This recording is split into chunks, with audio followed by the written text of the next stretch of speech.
Je suis arrivé chez SPICS en provenance d'un concurrent. J'ai été recruté en tant qu'architecte expert. Ce qui m'a plu en arrivant chez SPICS, c'est le fait que les architectes experts ont la double casquette, à la fois avant-vente et à la fois production. Mon arrivée chez SPICS s'est faite aussi avec pour objectif de développer de nouveaux clients.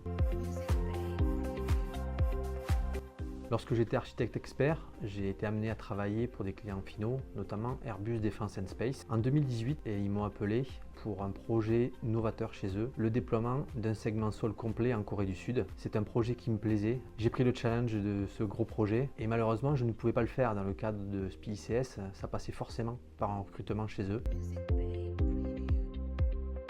Pendant 7 ans et demi, j'ai un peu navigué dans le domaine du spatial sur différents projets, à la fois chez Airbus Defence and Space et chez Thales Alenia Space. Le domaine du spatial est un domaine qui est en forte concurrence et je me posais beaucoup de questions. L'intérêt pour moi de rester dans ce domaine-là. J'ai été contacté par ma nouvelle responsable et qui m'a proposé un poste de directeur du centre de compétences, la direction d'activité du Grand Atlantique. J'ai pris ce challenge depuis moins de 3 mois et j'espère faire grandir l'ensemble de la direction d'activité ainsi que SPICS.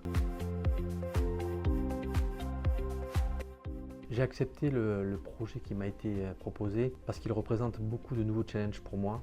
Manager une nouvelle équipe, être le point de contact de la direction d'activité sur les aspects techniques, faire le lien avec les autres directions d'activité, participer à un comité de direction. Ce qui participe aussi de ma décision de revenir chez SPICS, c'est de retravailler avec des personnes que j'ai retrouvées, qui étaient présentes il y a 7 ans et demi quand j'en suis parti et qui sont toujours là. En tant que directeur du centre de compétences, je mettrai surtout en valeur l'expertise de SPICS, donc je dirais le mot expertise.